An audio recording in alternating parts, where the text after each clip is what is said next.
what are the top 10 most expensive cards from the Sword and Shield era. Now, some of these are kind of obvious, but there's also some of them which are kind of crazy and I didn't even realize. So let's go and check it out.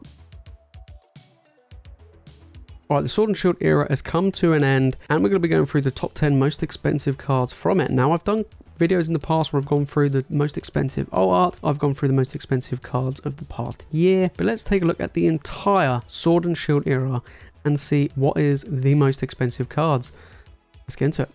Alright, top 10 most expensive cards in the Sword and Shield era. Let's get into this, guys. Right, so got some honorable mentions there of different play reward promos, but we want to go into the real cards. So first off, we have the Alt Art Gengar coming in at number 10. Love this card, never pulled it from Fusion Strike. Insane card, absolutely insane. $172 right now is the market price for this card, and it has been climbing. You know, it's done very, very well for itself, and it has featured in multiple of my top 10 alt arts. It is crazy. We go back a year and you just see this card pretty much over double in value. It was, you know, looking around about $90 and around $170 right now. That is absolutely crazy. Tough card to pull though. That is one of the things for the Gengar. And then obviously it's from Fusion Strike with other alt arts. It features Greedent. You look at that, $14, not a lot. Sandaconda, $7. I do like that alt art, but you know, not very expensive at all compared to the Gengar. And as it says in November 2021 Fusion Strike, so like it says here, in 2021 I had a really tough task to follow up on Evolving Skies and Celebrations, two of the most popular Pokemon sets in recent memory. It says the Pokemon Company decided to up the ante by filling Fusion Strike with 284 cards, which in my opinion is too many cards. I think we can agree on that one. And it says unfortunately most of the Pokemon to fill those slots weren't quite as exciting as obviously the previous sets. It doesn't have crazy stuff like Charizards and all these evolutions and that sort of stuff. Does have Espeon. It does have Espeon, but not the greatest. Number 9, we actually have a recent card, the Giratina Gold V-Star from the Galarian Gallery from Crown Zenith. Now this is actually a very, very good card. So let's take a look at the price history. We're looking at around about $160. Has actually dropped. It was actually $170, nearly $180. This card is crazy. That has has doubled in price and doubled in value since its release. Crown Zenith is a fantastic set. Absolutely incredible. Obviously as a part of the four, all four formed together create an insane looking artwork, and they've all held their own, to be honest, in the values. They are quite tough to pull. So far we've only pulled the Arceus only. Fantastic card, really, really nice. I do like the fact they form into one giant card, which I do think is really, really cool. But like I say, Giratina is very, very popular and very strong in Crown Zenith. Then at number 8 we have the Secret Rare Charizard V from Champion's Path, one of the two biggest cards in the set. Champion's Path is a tough set to get those big hits. The Charizard what make that set, to be honest. We go back a year for this card and it has eventually climbed only a little bit, maybe like $10 to $15. Tough card to pull. Champion's Path is getting a little bit pricey. Like I said, Champion's Path was released in September 2020, so there you go, over 2 years ago now. It was absolutely crazy. It was influenced by the first edition box break. Very, very insane. We take a look at the price history of Champion's Path ETB, $104. I mean, in the past year, it's gone down a little bit, but it's pretty much stayed exactly the same all year round. Then at number 7, we have the Rainbow Charizard VMAX from Champion's Path. I love this. Recently got this in a PSA 10. Super happy. This is a fantastic card. I absolutely love it. Actually, one of my favorite Charizards. It has dropped a lot. It has. We're looking at 250 and it's now dropped to around 190. So it has actually dropped a decent amount. It did go as low as 170 at one point. So it has dropped significantly, and yeah, it's very good. It's the biggest card in Champion's Path. Very, very nice Charizard indeed. Then we go on to another Charizard. It's the Alt Art Now from Brilliant Stars. This is a beautiful card, and as you can see, the price of this has actually pretty much stayed stable. You know, it did peak to around 200, then it did dip to 164, and now it's sitting around 183. Brilliant Stars is getting more expensive as we're going along, and this is the best card. I mean, look at this. They got charts of this for days. Look at this. This is the this is crazy.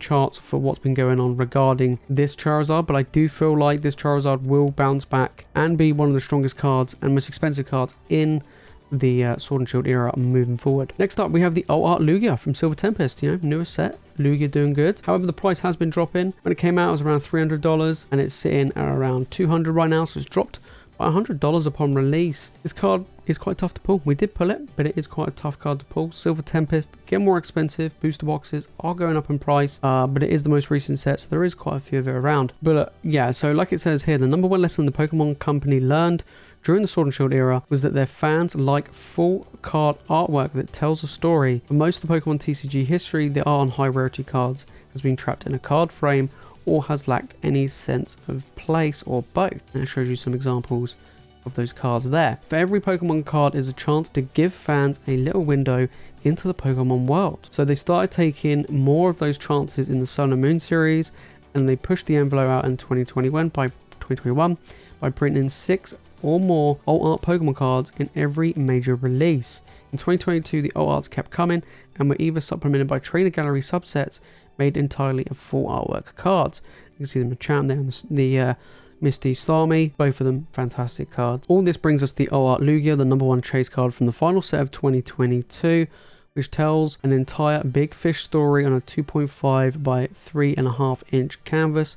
It's gorgeous. It is. And like it says here, Scarlet and Violet is set to include even more alt art and trainer gallery cards. So the Pokemon Company clearly likes the response that they've seen to cards like this. Then number 4, we have the alt art Giratina from Lost Origin, sitting at a hefty 272. Big jump from that Lugia. $70 jump.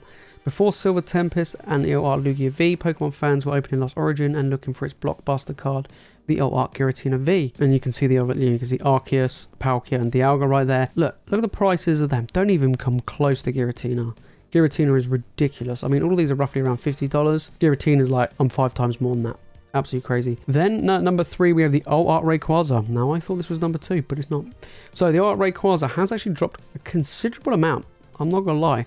We go back 3 months, 260 right now, and it was 300. So it's interesting. It has actually dropped recently. So even though it's less than the Giratina, like technically at the moment, of recent, it was more than the Giratina. Obviously, when this was put together, but it has actually dropped quite a bit. Literally in the past month, bang, it's dropped like $20. So it has actually dropped, but it's very close to the Giratina. We know the alt Rayquaza from Evolving Skies is crazy. Very tough card to pull. Second most expensive card in the set. Yeah, it says here Rayquaza has appeared on plenty high value cards before, from the shiny Rayquaza in Dragon's Exalted to Rayquaza Star in Deoxys.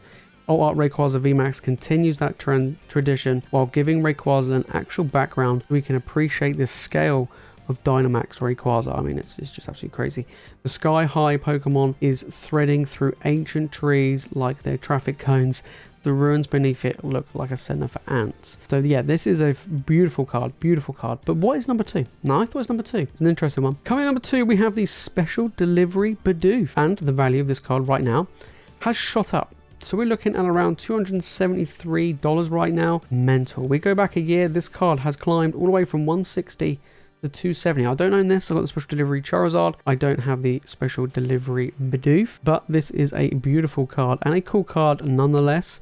This was in June 28th, 2021. That is quite interesting. So I don't actually own any of these, but they must be pretty expensive. It says to celebrate the beaver-shaped meme of a Pokemon, they pulled out all the stops with an exclusive merch show, a week-long event on Pokemon Go. Absolutely crazy. They previously did the Special Delivery Pikachu card to promote the opening of the Canadian Pokemon Center. So we had the Special Delivery Charizard, which was the UK one, but the Special Delivery Bidoof required fans to jump through even more hoops. First, you had to subscribe to the Pokemon Center newsletter. Then you had to follow a special link via email on Bidoof Day to register your interest. After which, you probably receive the code, which you can then get the Special Delivery Bidoof to a future order of $20 or more. Absolutely crazy. I wouldn't have thought it, but the price for that, the Rayquaza and the Giratina, are all very, very close to each other. So very interesting indeed. So what is the most expensive card from the Sword and Shield era? Mr. Mime, maybe? No, of course, it is the Umbreon VMAX alt art. This card is ridiculous. It's going to be very, very hard to beat, in my opinion. But let's take a look. Okay, so in the last 3 months, it's dropped, and I made a video of this recently. It dropped around $100, which is quite high. It's a lot of money. You know, it's still high anyway. It's still expensive. You go back a year. This is crazy. Prepared to cry. You could pick it up for $232. It is more than double that value. It is crazy. This card is just ridiculous, okay? As it says here, Alt Art Umbreon VMAX Runaway Success is a well-worn joke at this point. I mean, literally, it's crazy, right? Alt Art Umbreon isn't just the most expensive Pokemon card from the Sword and Shield era. You have to go back a full decade to Plasma Storm to find a more valuable Pokemon card. There you go. Since Plasma Storm, that was available in regular booster packs.